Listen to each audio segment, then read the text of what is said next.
Welcome back. So I actually finished this one over the winter, but it's been so windy up until today that I wasn't able to really fly it.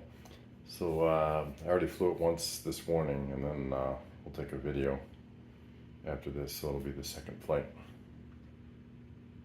The first one this morning was the maiden flight. It seemed to work pretty good. So this is actually the third time I've tried this plane. This one weighs 150 grams, and actually I did that on purpose. The first one weighed 100 grams, and it would flip over while taxiing if there was even the slightest crosswind. So I rebuilt it, being a little bit less careful with the weight. And the second one weighed 120 grams and still flipped over, and even the slightest crosswind. So this one weighs 150 grams.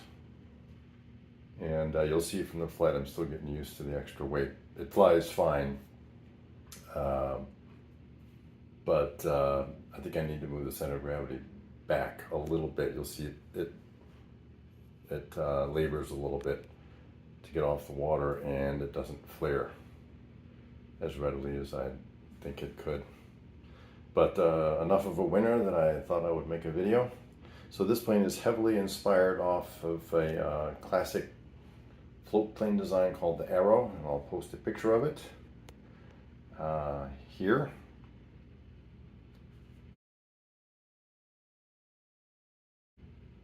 This one is heavily inspired, but I did modify the outlines a little bit to suit my tastes, and I simplified the construction a lot.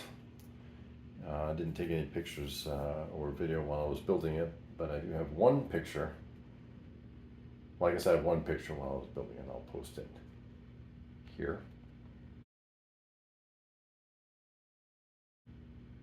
You can see there's not much to it. And down at these tiny sizes, this thing I think is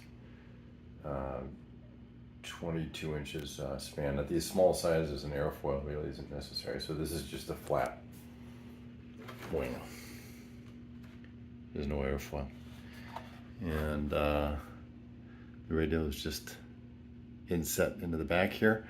I've not made any attempt to waterproof this plane. It's futile. So really all I did is I made little fences. You can see there's little fences in the back here. The lower fence is to keep water out of the plane when it's upright, and the upper fence right under the wing is to keep water out while it's, heaven forbid, inverted in the water. And then the way I did the nose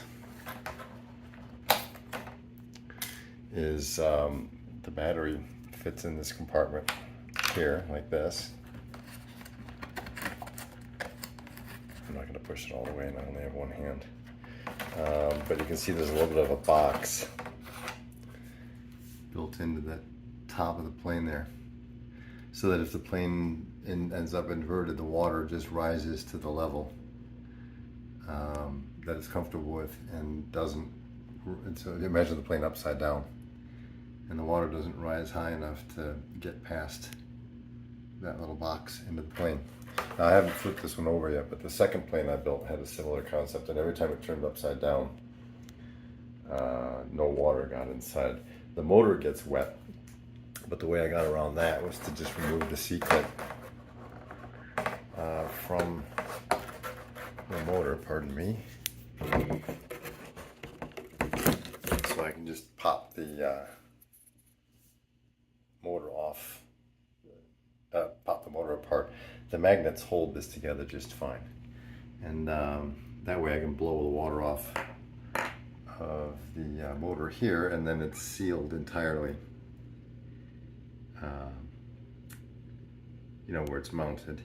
And then the back here is sealed with foam, covered with grease, so I can take those bits of foam out and see if I got any water inside that tube. I never did. On the other design, it would sit inverted in the water, and that tube stayed dry. But the foam is just to have access, just in case I need to dry things out. And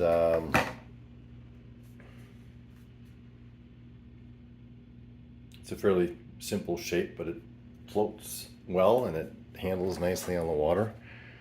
There's these little wingtip floats. I just did trial and error on that. And then it has a very, I don't know if you can see it on the video, there's a very, very flimsy piece of plastic on the bottom of the rudder that acts as a water rudder. But if I land on grass or if I put it down here, it doesn't hurt it. So next up I'll post the video we took, or I'll post a video that we're going to take of the second flight. I don't have a video of the first one. And I'll see you at the pond.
Alright, that was just a couple of minutes so you could get the idea.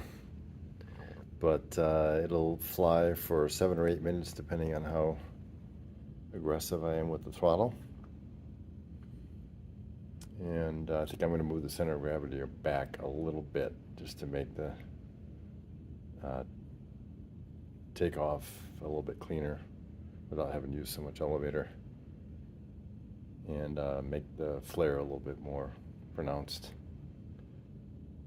for a given elevator input on the landing. But overall, I'm pretty happy with the way that flies. I love the way it looks.